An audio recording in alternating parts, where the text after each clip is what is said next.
8장 17절입니다. 잠언서 8장 17절입니다. 나를 사랑하는 자들이 나의 사랑을 입으며 나를 간절히 찾는 자가 나를 만날 것이니라. 아멘. 마지막 제목은 어떻게 하나님을 만날 수 있는가라는 말씀입니다. 어떻게 하나님을 만날 수 있는가. 예레미야 29장 13절을 보면 너희가 전심으로 나를 찾고 찾으면 나를 만나리라 라고 말합니다. 우리가 하나님을 만나는 것, 하나님을 찾을 때 하나님 만날 수 있습니다. 우리가 하나님을 찾는다고 해서 자동적으로 무조건 만나지느냐? 그렇지는 않습니다. 어떻게 하나님을 만날 수 있느냐? 결국은 인격체신 하나님이 우리를 만나 주셔야 돼요. 하나님을 어떻게 만나 주시느냐? 하나님을 찾는 자를 만나 주십니다. 모신론자들이 하나님의 존재를 부인하죠. 하나님 없다고 믿으니까. 근데 그들 중에 어떤 한 명도 단 한 명도 하나님이 없다는 것을 증명한 사람은 없어요. 그래서 그들이 주로 쓰는 단어가 maybe라는 게 아마도 하나님은 없을 것이다 라고 그들이 이제 그렇게 주장을 합니다. 무신론의 가장 큰 핵심은 하나님이 없기를 바라는 거예요. 그러니까 하나님이 없다라는 게 중요한 게 아니라 그들이 원하는 것은 하나님이 없어야만 하고 하나님이 없기를 바라는 겁니다. 그럼 왜 인간의 지혜는 하나님이 있다는 것을 증명하지 못해요? 인간의 지혜로는 또한 하나님이 없다는 것을 증명하지 못합니다. 그래서 불신앙은 하나님이 없기를 바라는 겁니다. 왜냐하면 하나님이 없어야 자기 마음대로 살 수 있고 하나님이 없어야 내가 왕으로 살 수 있기 때문에 그렇습니다. 우리가 하나 알아야 되는 게 내가 하나님을 만났다 했을 때 성경에서 말하는 인격체이신 하나님을 만나게 되면 인간이 가장 먼저 일어나게 되는 게 뭐냐면 하나님이 내게 주인이 되시는 거예요. 내가 주인이 아니다는 걸 아는 거예요. 그리고 거기에서 우리는 뭐 하게 되냐면 주이신 하나님 앞에 순복하게 됩니다. 우리가 착각하는 게 기독교는 깨달음의 종교가 아니에요. 스스로 성경을 깨닫고 스스로 어떤 종교적 체험을 해서 하나님을 만나는 것이 아니라 찾아오신 하나님이 내게 성령과 말씀으로 역사심을 통해서 그분에 대한 반응으로서 우리가 뭐하기 시작하느냐? 인격적인 하나님을 경험하고 알게 됩니다. 여기서 중요한 게 인격성이에요. 인격적인 경험이에요. 그러니까 제가 어렸을 때에 그 요한복음에서 인격적인 하나님을 사명과 소명을 동시에 같이 받았는데 사명과 관련된 말씀은 참빛이에요. 빛이 봤을 때 어둠이 하지 못하더라. 그래서 참빛, 그 요한복음 1장에 있는 그것과 관련된 말씀을 쭉 읽다가 네가 개척을 하고 그리고 감동 가운데 하나님 임상되는 건 아닌데 저 감동 속에서 교회 이름을 참빛 중앙교회라 해라. 참빛교회도 아니고 원래는 참빛 중심교회였어요. 원래 이름을 지으려고 이렇게. 그런데 이 초서기가 예수 중심교회라고 교회를 중심을 잃어버리니까 그렇게 되면 오해할까봐 내가 중앙, 그래서 센트럴 처치라고 했어요. 트루 라이트 센트럴 처치. 그래서 그 참빛 중심교회 혹은 참빛 중앙교회. 그러니까 예수 그리스도가 중심이 되는 교회다. 빛의 역할을 하는 교회다라는 의미이고, 또 하나는 나는 너희 안에 너는 내 안에라고 하는 그 말씀이 내게 강력하게 임마디엘의 하나님, 나와 함께 하신 하나님. 임마누엘은 누라는 그 뜻 자체가 우리인데 우리와 함께 하신 하나님이라는 의미죠. 근데 나는 너 안에, 너희 안에, 너희는 내 안에 간다는 그 말씀이 되게 강력하게 부어져서 소명해요. 내 신앙을 지금 지탱하고 있는 게 사실 내주신 하나님입니다. 그래서 내가 너희 안에, 너희가 내 안에는 말은 하나님과 친밀한 교제 가운데 있는 걸 말해요. 그래서 하나님은 아는 지식이라고 말할 때에 호세아 선지자가 하나님을 사랑하고 하나님을 알기를 원하신다 하죠. 여기서 안다 할 때에 다아크라는 단어가 쓰인 거예요. 이 다아크라는 단어는 뭐냐면 그냥 관계되는 게 히브리어로 야다와 관계가 있어요. 그러니까 경험을 통해서 알게 되어진 하나님. 이거는 친밀한 교제 속에서 알게 된 하나님. 친밀한 관계 속에서 알게 된 하나님. 그 하나님이 누구냐? 인격체신 성경에서 말하는 하나님입니다. 그러니까 그 C.S. 루이스의 그 글들을 읽어보면 그가 하나님을 만나게 될 때에 이제 하나님 말씀이 있다가 만나요. 그런데 거기에 인격체신 하나님에 대한 게 분명하게 드러납니다. 그러니까 지금 박진영 씨가 하나님을 만났고 하나님을 경험했다고 하는데 이제 그거는 뭐 그 사람의 주장이니까 뭐 어떤 교파에도 소속되지 않겠다. 이게 이제 무교회주의로 가겠다는 거거든요. 그런 사람들 생각보다 많아요. 제가 아는 교수님, 친구 교수, 그 사람들은 목회자 없이 자기들끼리 모여서 예배를 드리고, 그러니까 자기들끼리 돌아가면서 설교하고, 자기들끼리 모임을 갖는 데가 있어요. 그 일종의 근데 교회라 그러진 않아요. 통칭 자기들의 모임이에요.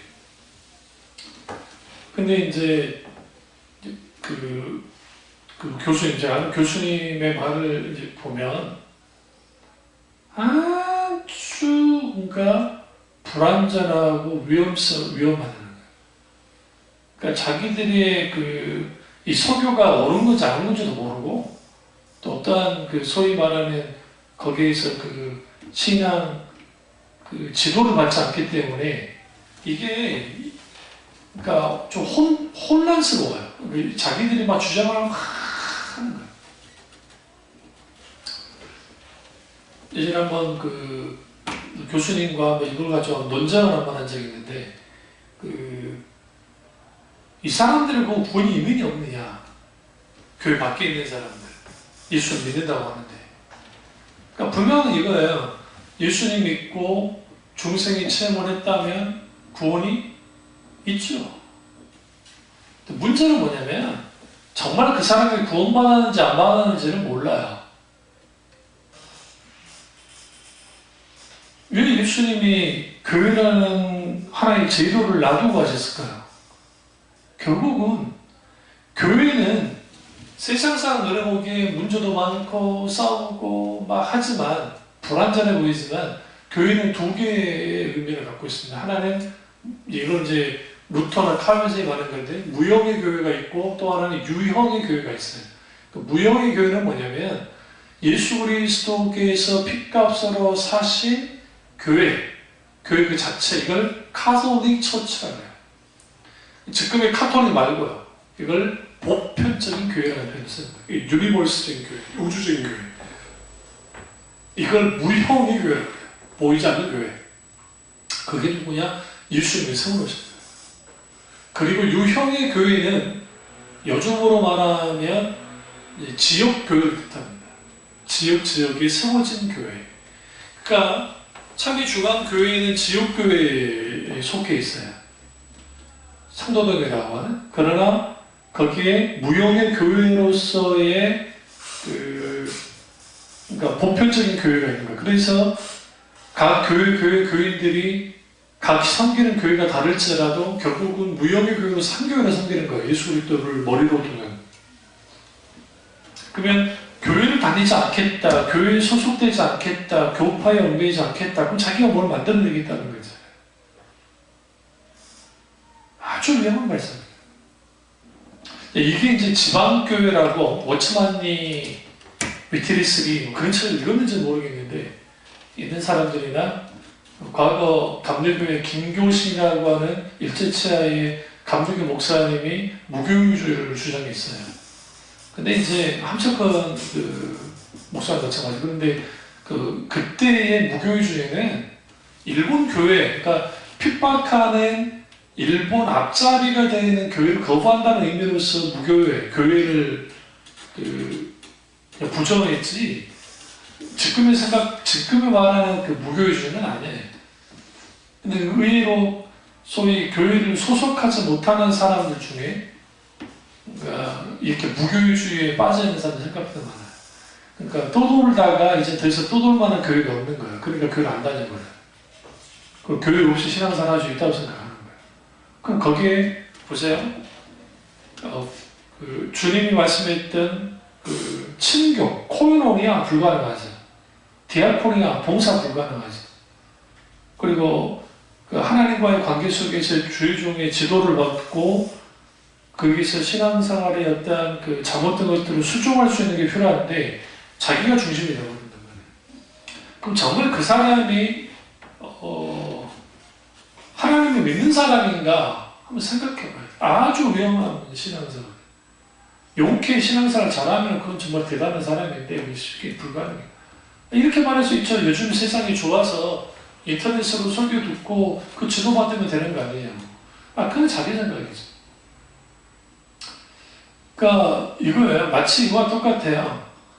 지교회를 크게 해놓고 방송 설교 보는 거예요. 지금도 유병원이 죽었는데 설교 듣고 있다잖아요. 그 오빠들이. 그러니까 그 왜 그러느냐? 그 가르침, 그 교조, 그런 종교적인 어떤 그런 것들을 아주 신성화시켜가지고 그런 것이 계속 돼도 될 거라고 생각하는 거예요. 근데 거기는 인격체신 하나님 역사할 수가 없어요. 이단이니까 그렇지라도 한국 교회 내에도 그런 교회들이 생각보다 많아요. 그게 아무리 신앙중계라 할지라도. 제가 있잖아요. 정말 불가피하게 몸이 안 좋아서 움직일 수 없어서 그러면 어쩔 수 없는 거니까 그걸 못 어떻게 하겠어요.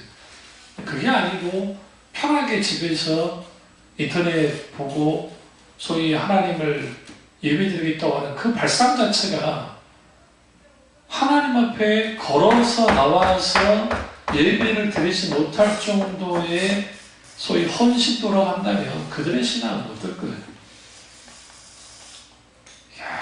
아주 이게 그러니까 정말 그럴 만한 이유가 있으면 모르겠는데 그게 아니라고 한다면 아주 위험하지.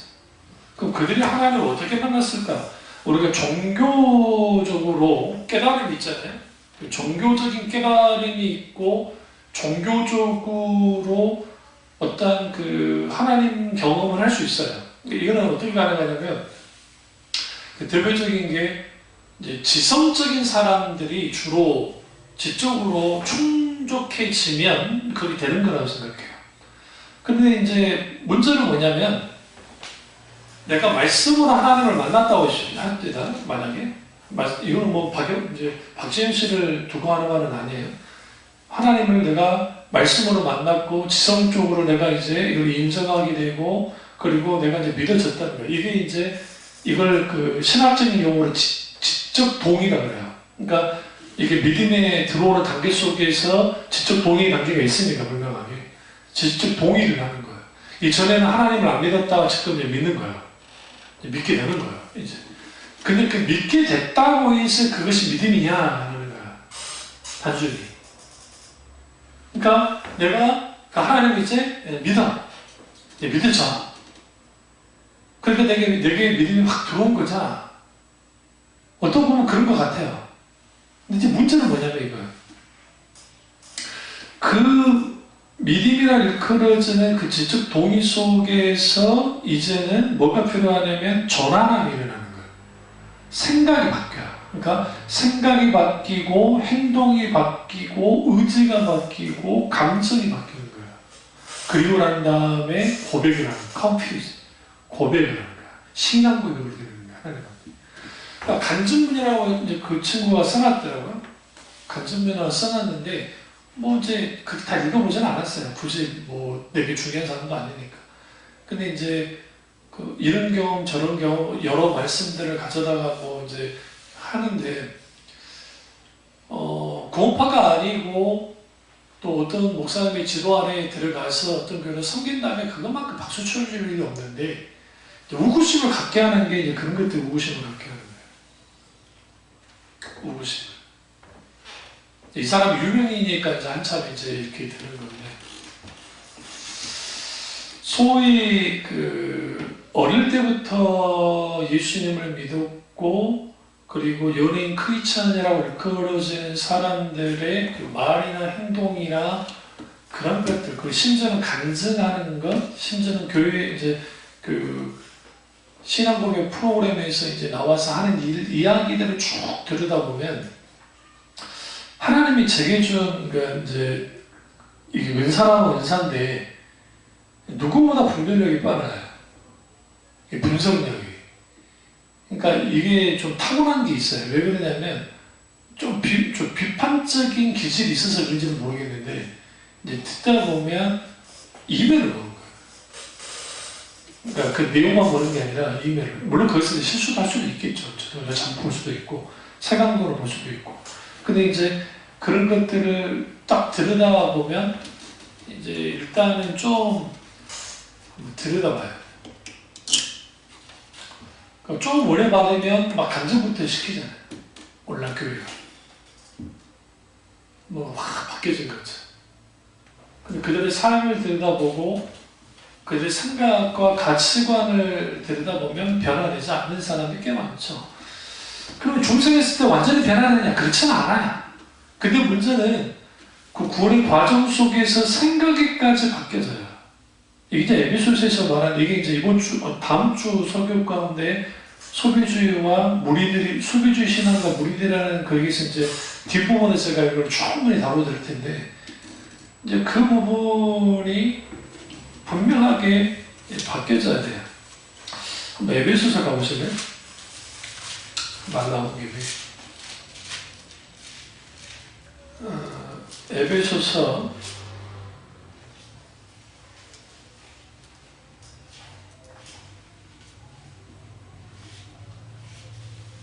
4장을 가보세요.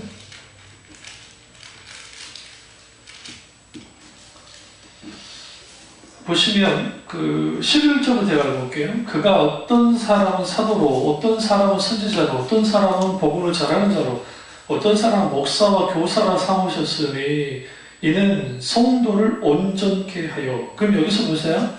하나님이 목사를 세운 이유가 뭐예요? 성도를 온전케 하기 위해서. 그러니까 잘 보세요. 목사의 지도를 받지 않는다. 그러니까 이렇게 이제 오해하는 거예요. 목사라는 거, 하도 목사들이 이제 문제를 많이 일으키니까, 그러니까 목사들은 부정적으로 보는 거예요. 교회를 부정적으로 보는 거예요. 그러다 보니까 이제 자기들이 스스로 할 수 있으라고 착각하는데 그렇지 않다는 거예요. 주님이 선지자로, 사도로, 목사와 교사의 두 이유가 뭐냐? 첫 번째, 성도를 온전케 하고, 두 번째, 봉사의 일을 하게 하고, 세 번째, 그리스도의 몸을 세우려 하심이라.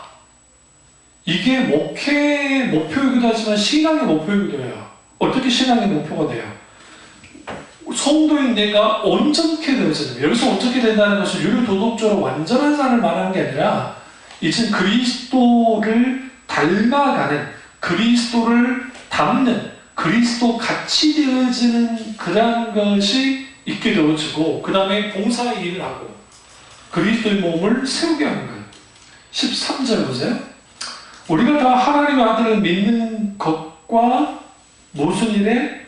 아는 일에 하나가 되어 온전한 사람을 이루어 그리스도의 장성한 분량이 충만한 데까지 이르리니 이는 우리가 이제부터 어린아이가 되지 아니하여 사람의 수금수와 간사한 유혹에 빠져 온갖 교훈의 풍조에 밀려 요동하지 않게 하려 함이라. 15절 아주 중요해요. 오직 사랑 안에서 참된 것을 하여 범사에 뭐라고요? 그에게까지 자랄지니라. 그는 머리니 곧 그리스도라. 범사에 그리스도에게까지 자라나는 것이 신앙의 목표인 거예요. 이게 아주 중요해요. 그런데 여기서 중요한 게, 어린아이는 특징이 뭐냐? 사람의 소견수에 간사한 유혹에 빠진다는 거죠. 그러니까 어린아이 대신 안 하는 거예요. 온갖 교훈의 풍조에 밀려 요동하게 되는 게 어린아이 특징입니다. 그러니까 그리스도의 장성한 분량에까지 충만한 데 이르라. 그런데 그것이 가능하려면 뭐가 필요해요? 두 가지. 우리가 다 하나님 아들을 믿는 것과 하는 일이 하나가 돼요. 그러니까 믿는다, 안다, 이게 하나야. 사실 하나가 된다는 표현이 뭐냐면, 헬라어 단어 속에서 기로스코라고 하는 안다라는 단어와 피스티스라고 하는 믿는다라는 단어, 혹은 피스초라는 단어가 이게 서로 다르지 않아요. 그러니까 이 동의 반복이라는 표현을 쓰는데 동의어죠. 그러니까 인격자신 하나님을 알아야 돼요. 우리가 오늘 어떻게 하나님 만날 수 있느냐? 하나님이 만나줘야 된다. 근데 하나님이 만나주실 때 어떤 사람 만나주느냐? 하나님을 찾는 자를 하나님 만나주신다. 근데 그 하나님을 찾는 자는 단순히 우리가 이렇게 착각하면 안 돼요. 그 불교에서 말하듯이 막 돈 닦듯이 내가 신을 찾을 수 있는 경지까지 이르기까지 찾는 것을 의미하는 게 아니라 하나님 그분이 내게 찾아오시도록 찾는 거예요. 그러니까 나를 만나달라고 기도하라는 소리예요. 그게 아주 중요해요. 왜 그러냐? 그분을 만나야 믿을 수 있고 그분을 믿게 됐을 때 아는 것도 같이 가지고 하나님 아는 지식과 그리고 그 하나님을 믿는 것은 같이 갑니다. 그래야 이 사람이 진짜 크리스찬인지 아닌지 알 수 있어요. 그래서 이제 시스루이스가 말에 나왔는데 시스루이스가 하나님을 만날 때 이제 결정적인 것은 예수 그리스도예요. 그러니까 결국은 성령께서 하나님을 만나게 할 때는 잘 들으세요. 우리가 성부 하나님, 성자 하나님, 성령 하나님이 있는데 여러분이 구약을 성부 시대, 신약을 성자 시대, 그래 오늘날 우리를 성령 시대로 나누는 것은 세대주의자들이 만들어낸 도식이에요. 그러니까 개혁주의자들 그렇게 보지 않아요. 아까 이제 통상 성경 공부할 때는 유익하긴 해요. 그게 쉽게 이해할 수 있으니까. 그러다 보면 어떤 게 나오냐면 구약의 하나님은 무섭고 두려운 하나님, 신약의 예수님은 사랑의 하나님이라는 도식이 나와요. 구약의 하나님은 그러면 헤세드의 하나님 아니에요? 그렇지 않아요. 나오잖아요. 헤세드의 하나님으로 등장하잖아요. 공의의 하나님으로 등장하긴 하죠. 그러니까 세대주의자, 우리나라의 한국교회의 그 90% 이상이 세대주의 영향을 받았어요. 그러다 보니까 이제 종말론은 말할 것도 없지만 6,000년 성경 6,000년을 1,000년, 2,000년, 3,000년, 4,000년, 5,000년, 6,000년 막 나오죠. 창조과학회로 나누죠. 이게 다 세대주의에서 나온 거예요. 그래서 창조과학회가 소위 말하는 진화론에 대해서 맞서 싸운 것은 박수를 쳐줄 수는 있어요. 굉장히 귀하긴 한데 그분들이 어떤 큰 실수를 하냐면 세대주의자들이 잘못하고 있는 문자주의에 빠져요. 이분들이. 그러니까 문자주의에 빠지다 보니까 무리하게 과학적 해석을, 그러니까 과학적 해석과 설명을 하려고 해요. 그 대표적인 게 열역학 이법칙이에요. 그러니까 열역학 이법칙으로 질환의 호구를 극복할 수 있다라는 식으로 가르치는데 그게 왜 말이 안 되냐면 열역학 이법칙이 통용이 되려면 지구는 우주 안에 있죠. 우주의 영향을 받죠. 우주 영향 받잖아요. 그러면 열역학 이법칙이 그대로 사용이 되려면 아무 영향도 안 받고 혼자 독립적으로 있어야 가능해요. 이건 다음에 저기서 말씀드릴게요. 그러니까 그렇기 때문에 있고 또 하나는 이제 이분들은 게마라라고 하는 그러니까 이스라엘, 그러니까 유대인들 중에 신비주의 숫자 가지고 막 성경 해석하는 방식을 창조과학회 교수라는 사람이 나와가지고 그걸 막 하고 있던데 그걸 완전 결하게 했어요. 그러니까 마치 성경적인 거예요.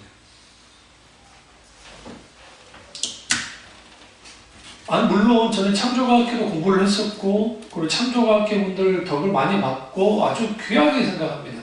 그럼에도 불구하고 그러니까 오류를 갖고 있다. 역설적인. 이제 또 하나는 이제 뭐냐면 그러니까 이제 인격적 하나님을 만나고 안다 할 때에 이제 수모계통은 어떻게 하나님을 만나냐면 주로 말씀보다는 체험이에요. 예전 은사주시는. 그러니까 어떤 병고침을 받았다, 어떤 기적을 경험했다, 아니면 어떤 놀라운 응답이 됐다, 그걸 통해서 하나님을 이제 만나요. 그렇게 될 수 있어요. 근데 이제 기적과 믿음의 상관관계를 들여다보시면, 여기서 말하는 기적과 믿음의 상관관계는 믿음으로 기적을 일으킨다 그런 상관관계가 아니라 기적이 믿음을 갖게 해주느냐를 이제 보자는 거예요. 충분히 기적이 일어나면 믿음을 가질 수 있는 포문은 열어져요. 길은 열어져요. 그러나 기적 자체를 경험했다고 해서 믿음을 갖지는 않아요. 만약에 그랬다고 한다면 하나님께서 광야에서 출애굽시키고 난 다음에 수많은 기적을 일으켰죠. 일으켰을 때 그 기적을 봤던 이스라엘 백성들 다 믿음을 가져야죠. 근데 기적이 기적으로 끝나버리죠. 왜 그러냐? 기적이 기적으로 끝난 이유는 뭐냐면 그 기적 속에서 하나님의 하나님 되심을 경험하고 그 다음에 두 번째 하나님의 영광이 드러나야 돼요. 그러면 그 영광이 드러나잖아요. 그 영광이 드러날 때 그 영광의 하나님을 경험한 사람들이, 그러니까 하나님으로 알고 하나님 영광을 본 사람들이 거기에서 인격 되신 하나님을 향한 순복함이 일어나요. 복종이 무릎 부복하고 엎드려요. 그리고 거기에서 하나님의 놀라운 믿음이 주어져요. 그러니까 예수님이 수많은 기적을 일으켰지만 그 수많은 기적을 일으켰다고 해서 그 기적을 경험했던 사람이 믿음을 가졌느냐? 그렇지는 않았다는 거예요. 오히려 그러니까 복음서로 보시면 어쩔 때는 예수님 먼저 기적을 일으키시고 말씀을 전하시고, 어쩔 때는 말씀을 전하시고 기적을 일으켜요. 이게 이제 그때그때 성령의 인도, 하나님의 뜻 가운데서 그렇게 하신 거예요, 주님이.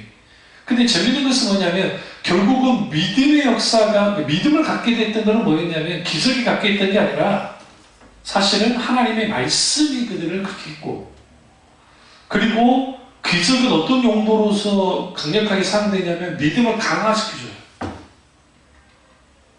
강화시키는데 아주 의미가 있어요. 그러니까 그걸 좀 깨달아야 해요. 그러니까 이제 지금 수목교도 그렇지 않겠죠. 과거에 막 인사주의자들이나 하나님 경험을 막 했던 사람들이 막 은혜를 엄청나게 받은 것 같더니 하나님을 버리고 떠나는 사람들 꽤 많아요. 그게 찰스 피니 집회에서 많이 나왔어요. 그러니까 찰스 피니의 후계자예요. 우리나라의 은사주의자들. 오순절 기통도 마찬가지예요. 그 찰스 피니가 미국에서 막 이제 전도부흥 집회를 할 때 천막 집회를 가장 먼저 했던 사람이 그분이에요. 대형 집회를. 근데 천막을 해가지고 하면서 거기서 막 하나님 놀라운 역사 나타났는데 그 경험을 했는데 불과 얼마 지나지 않아서 예전으로 다 돌아가 버리는 거예요.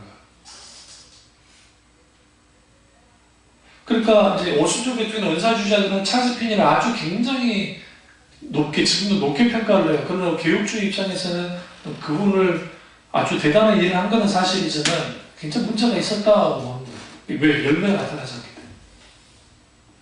때문에. 왜 그랬을까?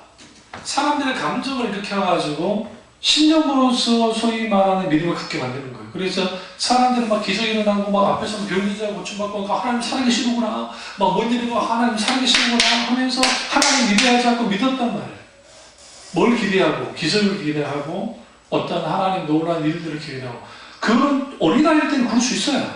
문제는 뭐냐면 그러한 것들이 성령의 조명 속에서 하나님의 말씀이 그들 속에 들어가야, 믿음은 들으면서 나면 들으면 그리스도의 말씀을 만났기 때문에 모든 믿음의 출발은 하나님의 말씀으로 시작되었어요.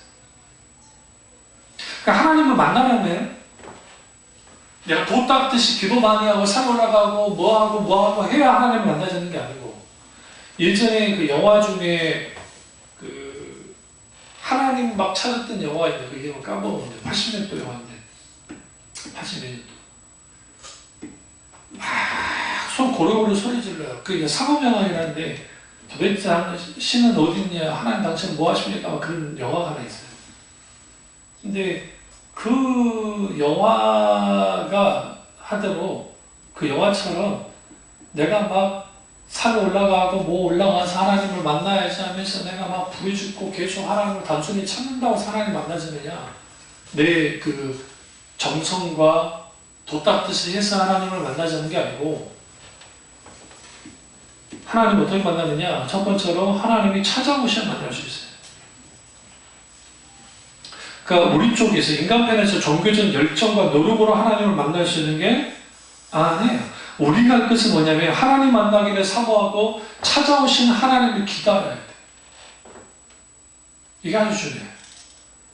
그러니까 이 믿음 없는 사람들이 표적을 구한다 했잖아요. 예수님 그러잖아요. 악한 세리가 표적을 구한다고.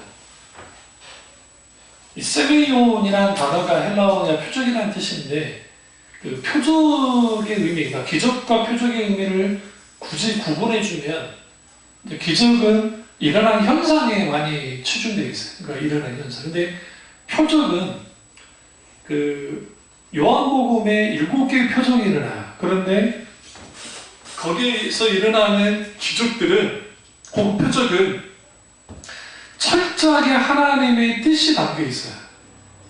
그 숨겨진 뜻을 발견해요. 대표적인 오병의 기적이에요. 그러니까 오병의 기적을 일으켰던 이유가 뭐냐, 혹은 요나의 그 요한복음의 예수님의 첫 번째 표적이 가나 혼인잔치 표적이거든요. 그럼 가나 혼인잔치에 내 때가 아직 되지 않았습니다. 주님 말씀인데 마리아 부탁받고 주님이 물을 포도주로 만들었다는, 그거 왜 하셨습니까? 왜 물로 포도주를 만들었을까요? 여기서 힌트가 있어요. 그게 혼인잔치. 혼인잔치.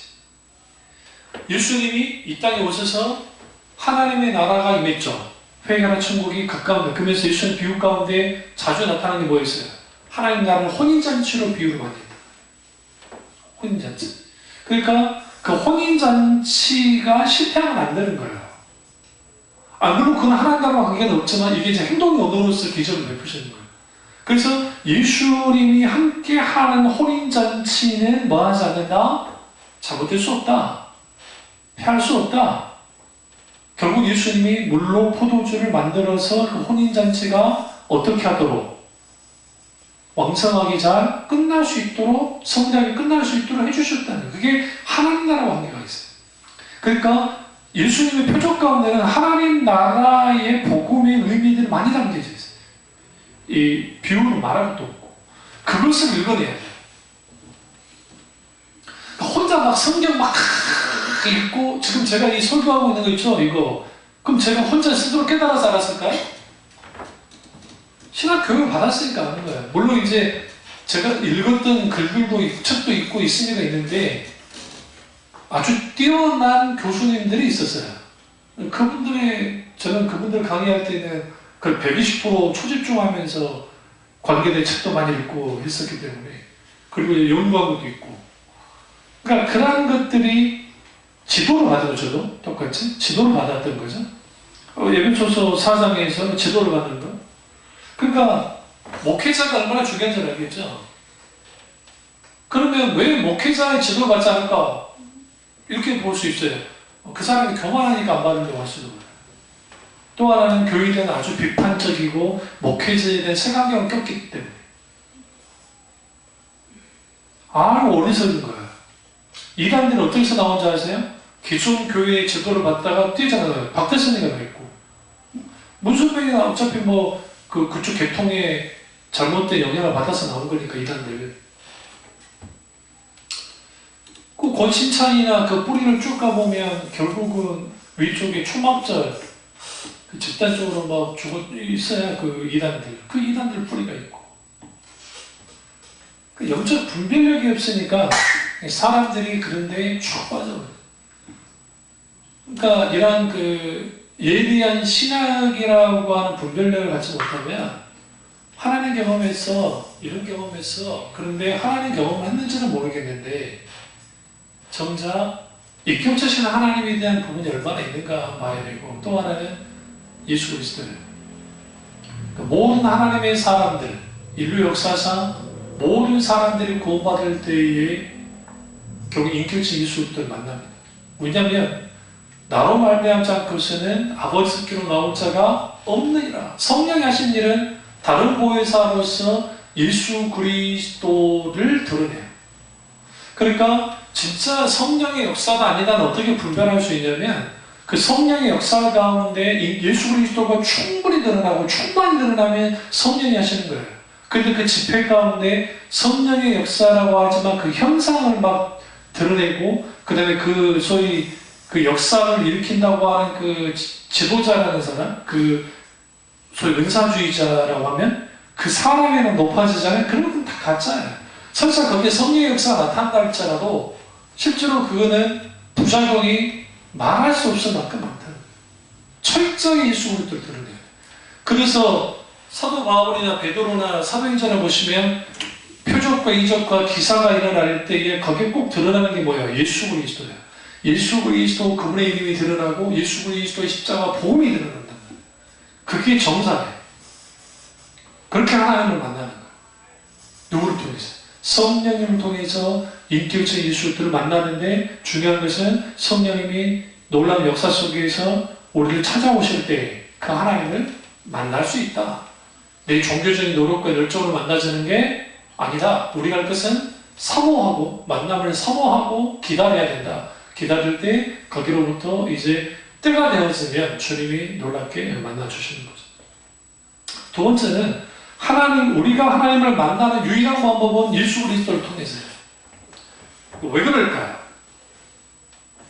왜 예수 그리스도를 통해서 만날까요? 그 이유는 예수님이 이 땅에 오신 이유를 알아야 돼요. 단순히 구속사적으로 이제 보지 않고 하나님을 만난다는 관점에서 보는 거예요. 그 이유는 뭐냐면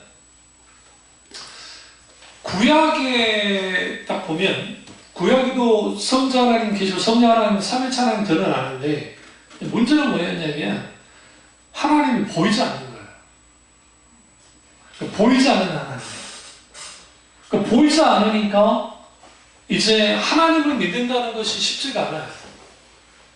더더군다나 율법에 형상 만들지 말라고 하고 그러니까 그럼 왜 하나님이 형상 만들지 못하겠을까요?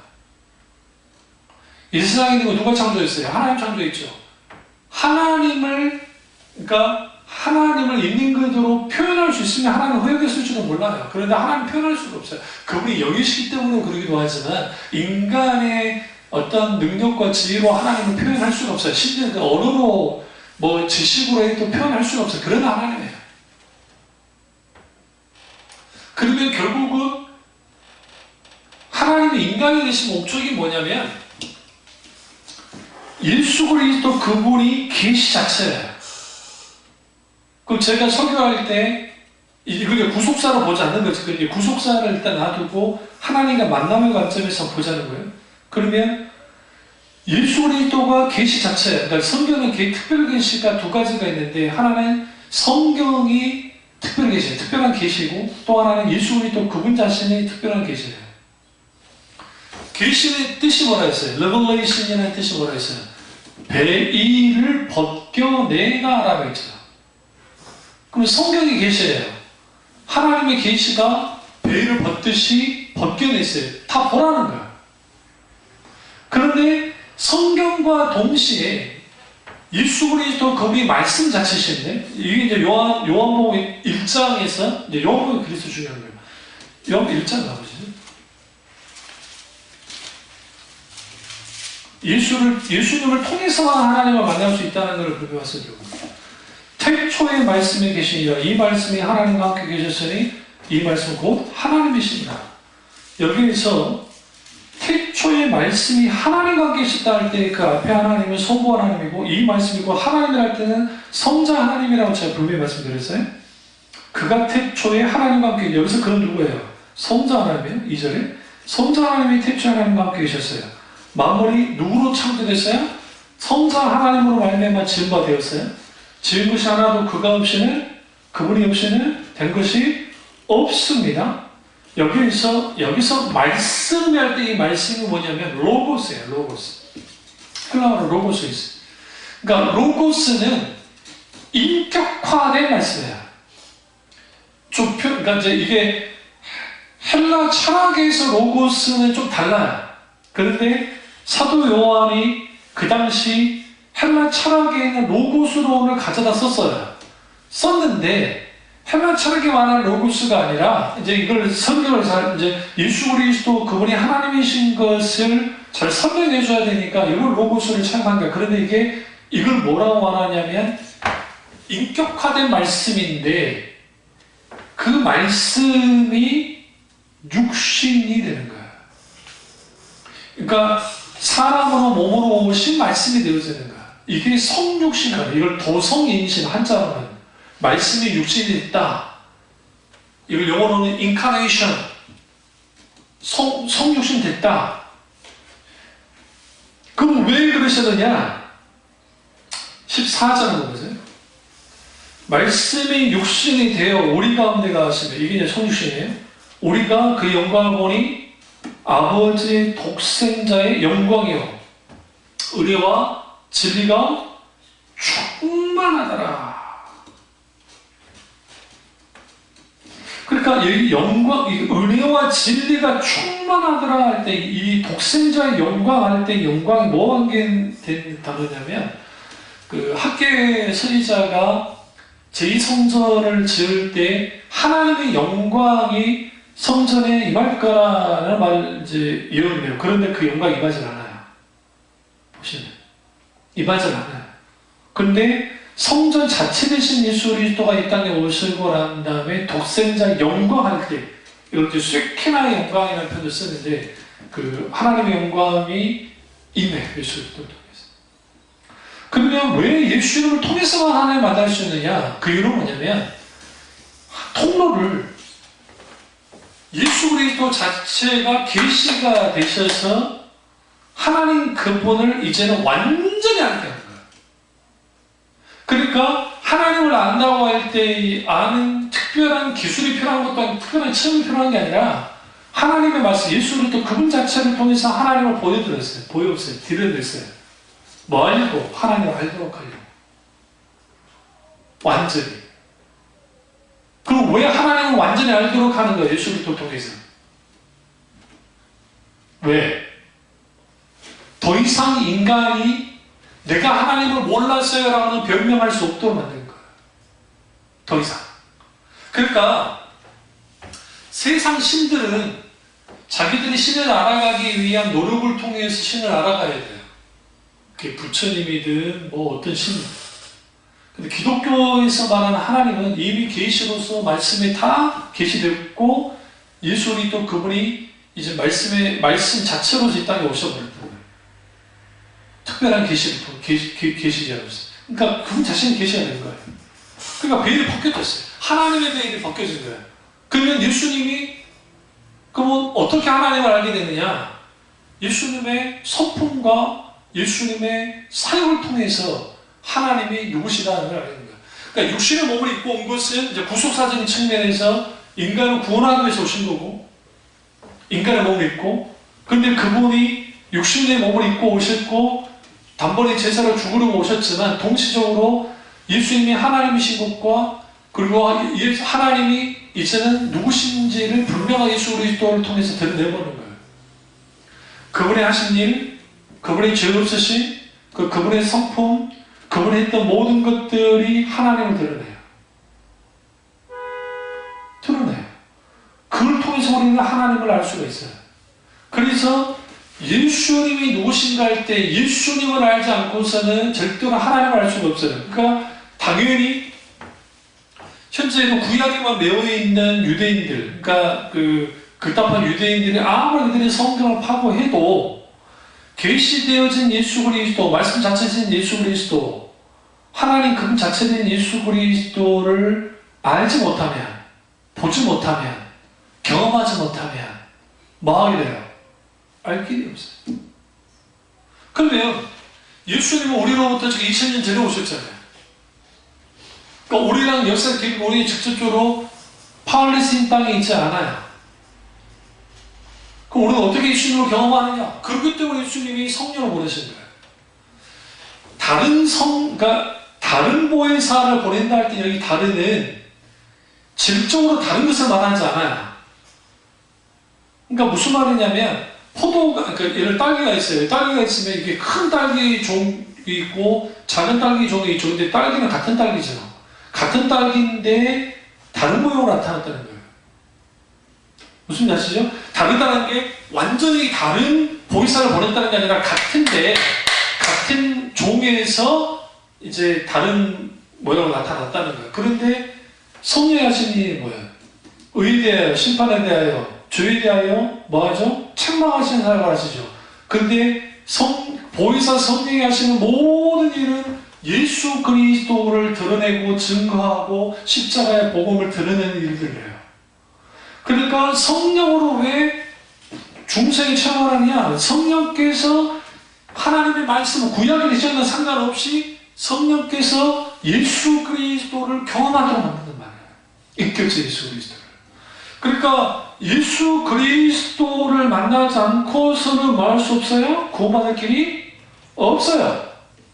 구약의 사람들도 아직 예수 그리스도께서 이 땅에 오지 않았지만 구약의 사람들도 그들의 입장에서 오실 메시아, 오실 예수 그리스도, 오실 나사렛 예수 그리스도로 말미암아 구원받은 거예요. 성령께서 그렇게 하셨기 때문에 이걸 뭐라고 하냐면 성령의 현자와의 사역 혹은 말씀의 현자와의 사역이라고 그러는데 이걸 뭘 의미하냐면 아브라함이 이삭을 바치는 일을 하고 거기에 여호와 이레 하나님을 만나요. 그러죠? 근데 그는 아직 그 계시적으로 메시아가 십자가에 죽어서 돌아가실 걸 몰라요. 그럼에도 불구하고 그 시점에 거기에 그 시대의 사람들이 감당할 수 있고 이해할 수 있을 만큼만 하나님이 계시하시는 거예요.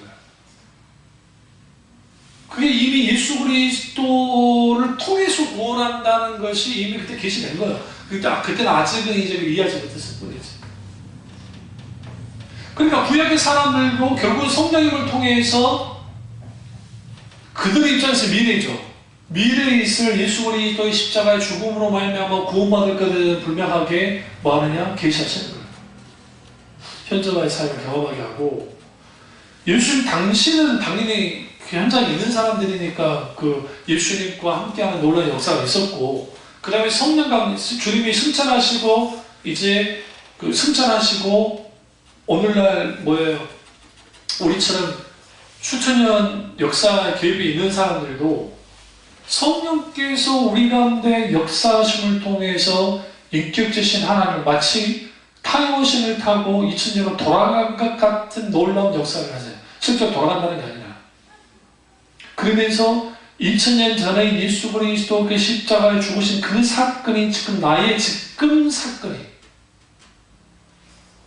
지금 now here 지금 여기 지금 있는 나의 사건이 되는 거예요. 그것이 경험된 거죠. 그 2000년 전에 내가 십자가에 예수 그리스도와 함께 못 박혀 죽었다고 하는 그런 놀라운 하나님의 감동이, 은혜가, 깨달음이 혹은 역사하심을 경험하게 돼요. 그게 이 구속 그 십자가를 경험하는 것 중에 하나예요. 십자가의 은혜. 그런 것들이 있는 거죠. 그 성령을 통해서 결국 이제 하나님을 만나고 교제하고 기도하고 말씀을 들을 수 있게 되어지는 일이고 그 하나님의 살아서 역사하신 하나님으로서 우리 가운데 이제 맞닿게 된 것은 어떻게 되느냐? 이걸 기도하면서 하나님 응답을 받고 살아서 역사하신 하나님과 기도 속에서 교제하고 그리고 말씀과 은혜를 받고 우리 삶의 현장 가운데 찾아오셔서 개입하시고 역사하신 하나님을 보면서 우리가 하나님의 살계심을 알고 경험하는 거죠. 오랫동안 교회를 다니는 사람들 중에 개인적으로 예수 그리스도를 구주로 믿고 주님으로 고백하지 못하는 사람들이 생각보다 많습니다. 그러니까 입으로는 할 줄 몰라. 그냥 할 줄 모르는데 그들의 삶을 사는 거, 행동하는 거, 말하는 거 이런 거 하나하나를 들여다보면 그들이 정말 예수를 믿는 건지 아닌지를 모를 정도로 그런 사람들이 있어요. 하나님을 직접 만나는 경험들, 여기서 직접 만난다는 게 무슨 환상 보고 음성 보고 그걸 말하는 게 아니라 성령님의 놀라운 조명 속에서 성경을 읽다가 깊이 말씀이 깨달아지고 그 말씀의 은혜를 받고 찬양을 부르다가 아버지 마음이 부어져서 거기에 은혜 받고 하나님의 영광을 돌리고 그리고 기타 등등 놀라우신 이 삼위 현장 속에서 있게 되어지는 다양한 하나님의 그 함께 하심의 은혜 그리고 교제하고 하는 그런 것들이 있으면 하나님 경험이 일상적인 게 되어지고 그게 놀라운 은혜가 있는데 그게 상실되어져요. 그러니까 한국교회가 신앙생활을 어떻게 하려고 하냐면 이게 특별하게 하고 싶어요. 어떻게? 교회에서 잘 들으세요? 교회에서 특별한 기적, 특별한 감동, 특별한 종교적인 어떤 채워짐 이걸 좋게 표현하면 은혜 받는 거 막 그런 걸로만 신앙생활 하고 싶어요. 근데 삶으로 딱 가면 거기에 하나님의 놀라운 역사는 없어요. 다시 말씀드리면 이걸 이분법적인 신앙, 이원론적인 신앙이라고 그러는데 무슨 말이냐면 신앙의 성패는 삶에서 성패가 나요. 사실 예배 아주 중요하죠. 예배 속에 하나님 경험하기 중요해요. 그런데 불구하고 대부분의 교인들이 무슨 생각으로 교회를 나오냐면 교회에서 소위 말하는 하나님을 경험하고 또 그 종교적인 경험하고 체험하고 그걸로 신앙생활을 다 하는 거라 생각한다고요. 삶에서 만나고 삶에서 개입하시고 삶 속에서 역사하시는 하나님을 기도조차도 안 해요. 거의 말한다고 생각하지 모르죠. 그러니까 삶과 이루어지지 않는 거예요. 그러니까 뭘 강조할 수밖에 없냐면 교회에서 종교심을 끌어낼 수 있는 장치가 필요하고 그래서 그들의 감정을 끌어올려서 또 분위기를 끌어올려서 종교적인 어떤 막 열정을 다하고 막 박수치도 치게 하고 막 하면서 막 신앙생활 하게 해요. 그리고 집회가 딱 교회 예배가 끝나고 난 다음에 집으로 딱 돌아가면 세상하고 다를 거 없는 사람으로 돌아가버려요. 삶이 없는 예배, 삶이 없는 신앙. 왜 그러냐? 인격적이신 하나님과 친밀한 교제를 나누는 것, 그것이 하나님을 만나는 지름길 중에 지름길이고 하나님을 알고 사랑하는 것의 가장 큰 핵심인데 이게 안 되는 거죠.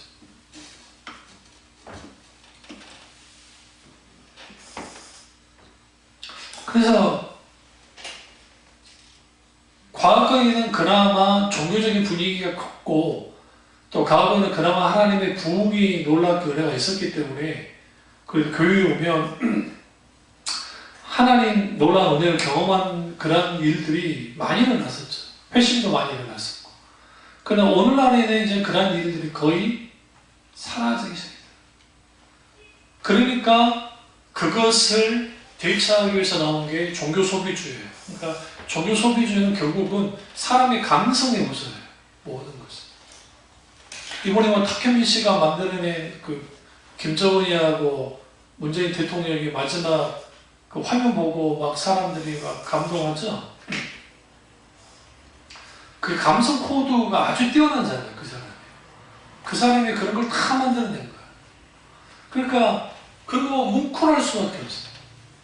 사람은 너무나 잘하는 거예요. 사람들의 마음을 이제 좋게 말하면 감동시키는 것이고, 좀 나쁘게 말하면 훔치는 거예요. 훔친다는 표현이 나쁜 표현이라 보지 말아요. 왜냐면, 요즘 그 세속 문화 자체가 그래요. 세속 문화 자체가 사람의 감정, 사람의 어떤 그 감성을 다 훔치는 거예요. 그게 잘 나온 게 CF죠. 마음을 훔쳐주는 거예요. 시각적으로, 감각적으로, 또 청각적으로, 음악까지. 그러면 사람은 기본적으로 감성적인 존재이기 때문에 거기에 확 마음이 가요. 그러니까 뭐 탁현민 씨가 했던 게 그게 뭐 틀리다 오르다 뭐 그런 말은 하는 게 아니라 그러니까 오늘날 세상이 그런다고요. 그런데 그런 방식이 세상에는 그럴 수 있다고 생각하는데 그런 방식이 교회 안에 많이 들어와 있다. 교회 안에 많이 들어와 있다 보니까 이제 이거예요. 그 종교적인 감정에 대한 감성으로 인한 막 그런 경험들은 많은데 그런 건 많은데 막상 그것이 끝나고 난 다음에 집으로 딱 돌아가잖아요. 공허해요. 왠지 모르는 공허함들이 있어요. 막 뜨겁게 교회에서 기도도 했고 뭔가 했는데 가면 공허해요. 왜 그러느냐? 성령이 역사하지 않으신다.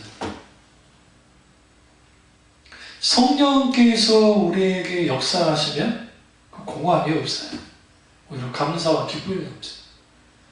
이제 이러한 것들이 결국은 하나님을 만나는데 방해 요소가 돼요. 그러니까 이걸 이제 감정 과잉 혹은 그 인간의 감성을 인간들이 조종하려고 하니까 오히려 성령의 역사를 가로막는 또는 은사주의자들이 지나치게 자기들이 성령을 줄 수 있는 것처럼 성령 받아라 해라 그리고 과하게 하잖아요. 그러면 오히려 인격적인 성령이 역사하실 수 있는 무대가 사라져버리는. 반대로 한쪽은 말씀한다고 하면서 성령의 역사에 대해서 아주 부정적으로 생각하고 편견을 갖고 있는 사람들은 그 속에 성령의 역사가 나타나지 않으니까 이제는 어떻게 빠지냐, 그 사람들은 지성주의에 빠져요. 제가 말하는 것은 기독신앙에서는 지성이 필요하다는 거예요. 지성주의로 가자는 게 아니고. 그 다음에 감정도 나쁜 게 아니에요. 제가 이만한다 감정 나쁜 게 아니에요. 왜냐하면 신앙 감정론이라는 조나단 에드워드 목사님의 책을 보면 아주 귀해요. 감정은 중요한데 이제 그게 감정에 직접적으로 팍 쏴가지고 감정이 일어나는 게 아니라 지성, 총명해. 하나님의 말씀이 지성적 작용을 통해서 감정에서 의지로 가는 그런 놀라운 은혜가 있어야 되는데 그걸 상실해버린 거죠. 그래서 왕성한 은사 집회, 그러니까 왕성한 그런 현상이 일어나는 곳에 한번 가보시면, 저는 하나님의 감동 가운데 가게에서 직접 가고 보고 봤는데, 보면 아주 신나고 아주 그럴싸하고 하는데, 탁 들여다보면 뭐가 없냐면, 인격체신 하나님 그분의 그 말씀이 그 자리에 없고, 현상만 막 왕성해. 그러니까 껍데기는 그럴싸한데 속은 알맹이가 없는, 하나님 만나는 것을 방해하게 돼요. 그러니까 이런 사람들이 하나님에 대한 왜곡을 가져요. 그래서 자기들이 만들어내는 하나님, 자기들이 생각하는 하나님, 자기들이 원하는 하나님, 그걸 하나님 어떻게 생기나 했어요? 우상처럼 생기다 했죠. 자기들 만들어낸 신. 그러니까 성경만 하나님이 아닌 것이고, 반대편에는 지성주의에 빠진 사람들은 자기들의 생각 안에만 하나님이 있어요. 삶에도 없고 행동에도 없고 모두 없는. 그러다 보면 그런 하나님을 믿게 되어서는 당연히 외식하게 될 것이고 자기 가면을 쓸 것이고, 그리고 지성적으로 보니까 하나님에 관해서는 많이 알아요.